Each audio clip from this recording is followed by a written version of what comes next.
Muy buenas. El Faro es probablemente uno de los mayores what the fucks que he visto recientemente. Pero para bien, la verdad. La película puede parecer un tanto bizarra, pero completamente en el sentido positivo. Y es que yo creo que esta película hace muchas cosas bien, sobre todo narrativamente, pero aunando lo técnico con lo narrativo y junto con la interpretación. Son muchas cosas que confluyen aquí a la vez y la verdad que me ha sorprendido un montón. Yo creo que para poder analizar muy bien y en profundidad esta película, hace falta tener un background muy profundo en cuanto a la psicología, porque esta película es una especie de thriller, pero tampoco llega a ser un thriller, pero sobre todo es psicológico. La película es muy psicológica y ahonda mucho en lo que es la locura y la mente y la espiral del caos en la que caes una vez te vuelves loco. Y la verdad que son temas que, para poder hacer afirmaciones, yo creo que tienes que tener una buena base de conocimientos para poder afirmar algunas cosas, en lo cual yo, siendo sincero, simplemente no me atrevo a aventurar a afirmar algunas cosas. Así que simplemente para no cagarla en ese sentido,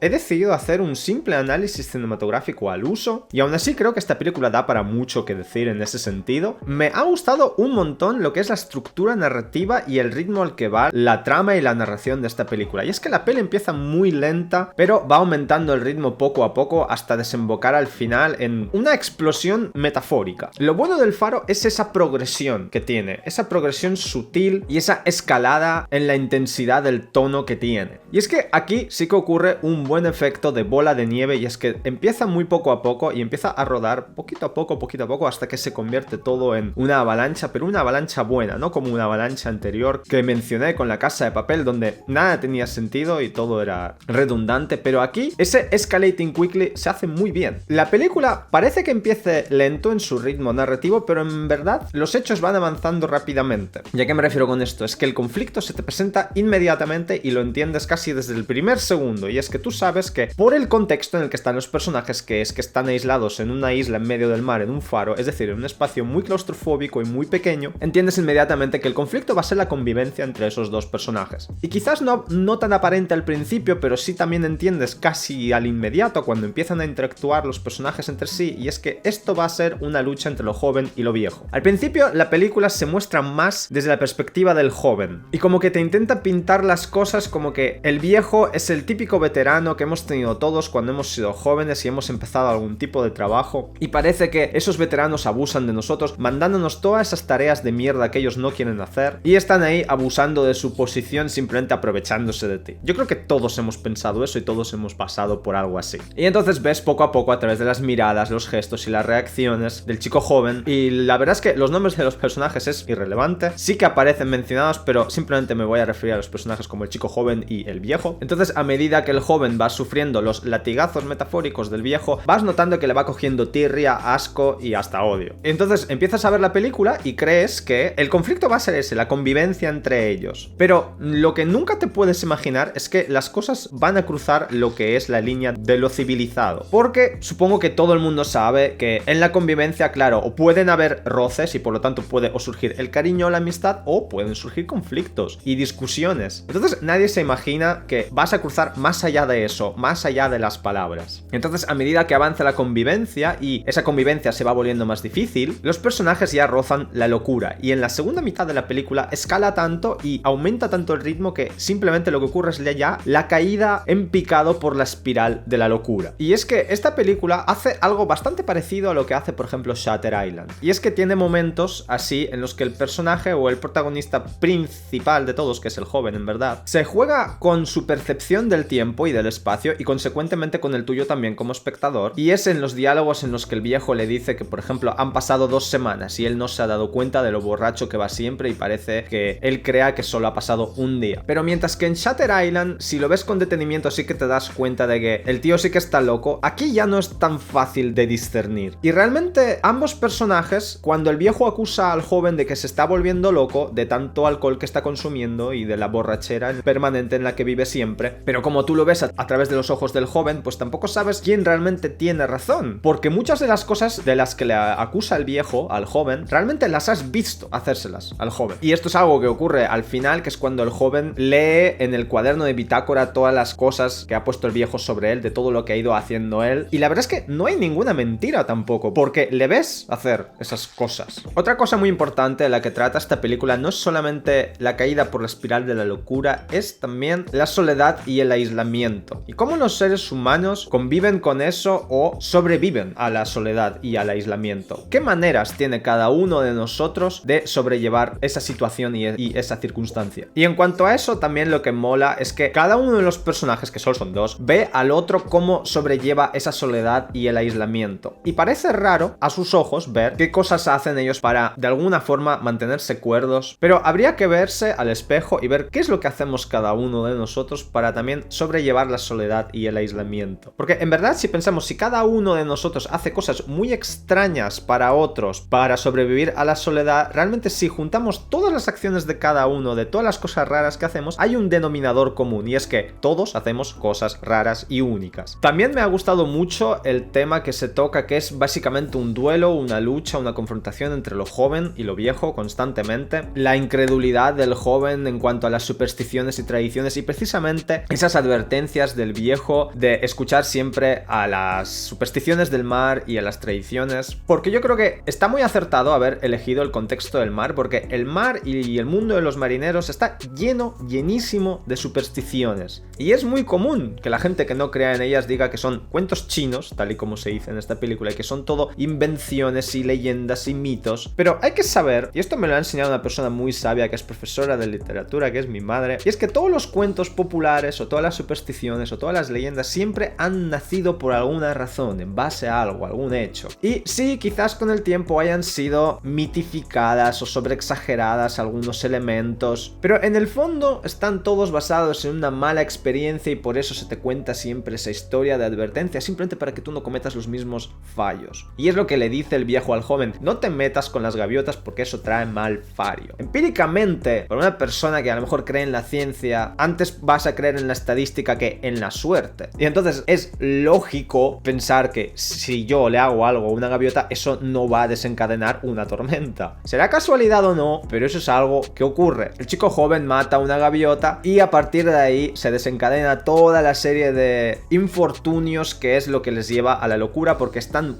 más aislados incluso que antes. Y aún así hay una cosa que me gusta mucho que se hace con el personaje del chico joven, y es que aun a pesar de que seamos súper lógicos y solo veamos lo que tenemos delante de nosotros sin creer en esas supersticiones, es que a este personaje también se le planta una semilla de duda, y es que él también tiene alucinaciones con sirenas, tiene pesadillas con esos elementos, o sea, en el fondo, en su subconsciente sigue teniendo esos miedos irracionales que no sabe explicar. Y otra cosa que me ha gustado mucho entre la relación entre el viejo y el joven son todas las lecciones que le intenta enseñar el viejo. Y es, por ejemplo, al principio, cuando se sientan por primera vez a comer y el chico en vez de brindar con alcohol se sirve un vaso de agua, pero el agua está sucia, y el viejo se ríe de él y le dice que lave el depósito de agua. Entonces el chico joven a regañadientes lo hace, y a la siguiente comida ya puede brindar con un agua limpia. En el fondo, ahí lo que le está enseñando el viejo es que disfrute él de su propia labor, de los resultados de su propio buen trabajo, porque si él al día siguiente ha podido sentarse a brindar con agua limpia es porque él se lo ha ganado. Y en el fondo es lo que le intenta enseñar el viejo con cada lección, y es que el joven lo que tiene que hacer para no perder la cabeza, y eso es una cosa de la que hablan, cuando el viejo le cuenta esa historia de cuando estuvo él en un barco y cuando había una calma absoluta y no había trabajo porque el barco no avanzaba, entonces el barco estaba estancado en medio del mar, entonces los marineros no podían hacer nada, estaban sin trabajo, y cuando un humano no tiene nada que hacer, se vuelve tarao. Y tienes que ocupar tu mente, literalmente ocuparla con trabajo y con actividades. Y esa es la lección de fondo profunda que le intenta enseñar el viejo, de que siempre tienes que mantenerte activo, sea fregando el suelo 2 veces, que esa es otra confrontación que tienen, o pintando el faro, pero siempre tienes que hacer algo, y sobre todo mantener tu entorno limpio y bien acondicionado, porque eso te va a afectar a tu psique, pero en retorno ese buen estado de tu psique va a afectar a tu entorno. Es una cosa que se retroalimenta a sí mismo. Pero el joven no lo llega a entender, cree que el viejo simplemente se está metiendo con él, que lo tortura y que solamente quiere abusar de su poder de ser un veterano. Y es que la tormenta, yo creo que es un punto de inflexión en la película donde se reinvierten completamente los papeles. Y es que durante más o menos la primera mitad de la película tú crees que el joven es el que está cuerdo, pero el viejo es el que ya chochea,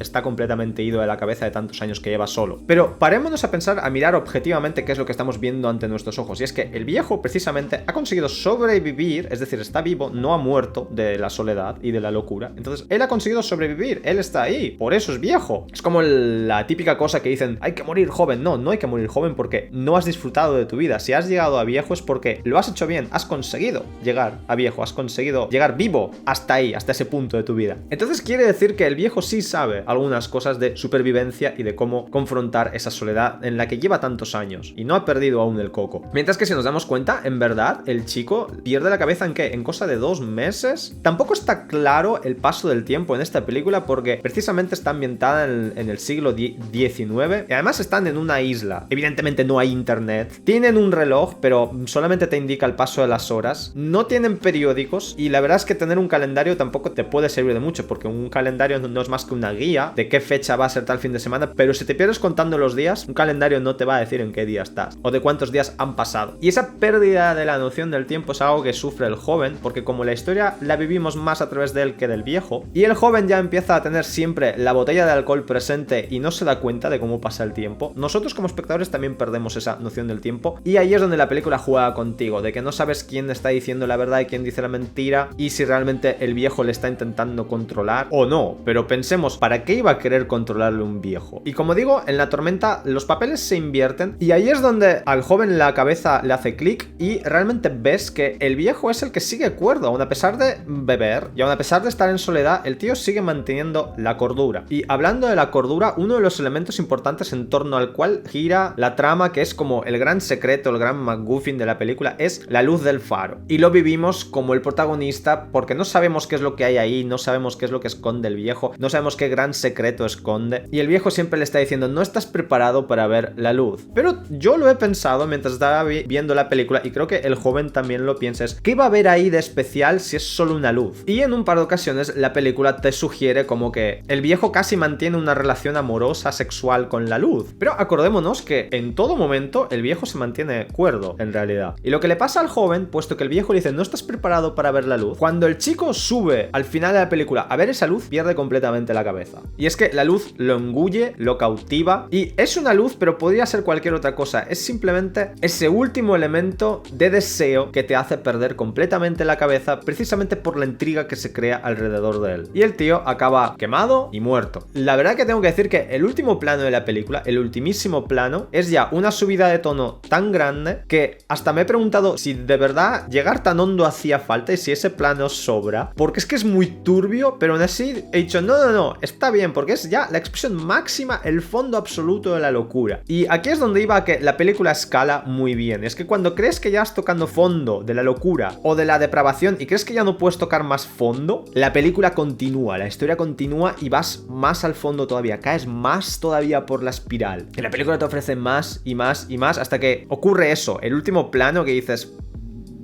wow. La verdad es que esta historia va a más y más y más y llega un momento en el que va totalmente sin frenos, pierde totalmente el control, las cosas simplemente escalan y simplemente te arrollan. En el fondo, ninguno de los dos personajes tiene razón y ambos la tienen en el sentido de que al principio crees que el viejo está loco tarao, pero en verdad tiene razón y son muchas de las cosas que le pasan al final al joven se las advierte. Quizás sus advertencias no respondan a la racionalidad, a la lógica, pero están basadas en la experiencia previa y el saber popular. Y al final es lo que le acaba ocurriendo. Y es que mi reacción final con esta película ha sido decir holy fucking shit. Vale, y por último solamente quería comentar un par de detalles técnicos. Y es que cuando empiezas a ver esta película, claro, lo primero que te choca es ver en qué formato está grabada y que está grabada en blanco y negro. Pero en verdad me he dado cuenta que esos dos detalles en verdad no condicionan prácticamente la película y es que es lo de menos. Porque lo realmente importante de esta película es la trama y es la historia, que es lo que he estado comentando todo este rato. Y precisamente estos dos detalles técnicos me los he dejado para el final porque creo que son en verdad de muy poca importancia. ¿En qué sentido? En cuanto al formato, por ejemplo, que es casi cuadrado, es 1,19 a la 1. En verdad casi todos los planos, la grandísima mayoría, salvo algunos cuantos que fueron rodados de día y en exteriores, casi todos son planos muy oscuros. Y evidentemente en un formato cuadrado la única composición prácticamente que puedes hacer es muy central. Ahí difícilmente vas a poder hacer la regla de tercios. Entonces casi todos los planos están rodados con el personaje en el centro. centro. Eso lo podrías haber hecho perfectamente en un formato de 16:9, pero con eso no quiero decir que haberla rodado así en 1:19:1 esté mal. Lo que quiero decir es que ese formato te obliga a hacerlo en el centro, entonces los bordes de la pantalla, que son esas dos barras verticales negras, en verdad no las llegas a ver porque se funden con las fronteras de los planos, porque como todos los planos están rodados en escenarios muy oscuros, esas fronteras de las barras verticales negras con los bordes del plano, la verdad es que se difuminan, no los llegas a ver. Y cuando ves esta película, por ejemplo, en mi pantalla de ordenador, me iba a dar igual si verla en ese formato o en 16:9, porque simplemente lo que ves es en el centro al personaje y todo lo demás a los lados es simplemente oscuridad. Y luego el hecho de que esté rodada en blanco y negro, pues bien, sí, está bien, pero démonos cuenta de cómo es el escenario donde ocurre la película, y es en medio del mar, completamente gris y tormentoso, y además en Inglaterra, que su clima y muchos de los días del año ellos son así, son totalmente grises. Entonces yo creo que en el fondo te iba a dar igual grabar esta película en color que en blanco y negro, porque el paisaje iba a ser gris de todas formas. Pero no me malinterpretéis, no digo que esto sobra.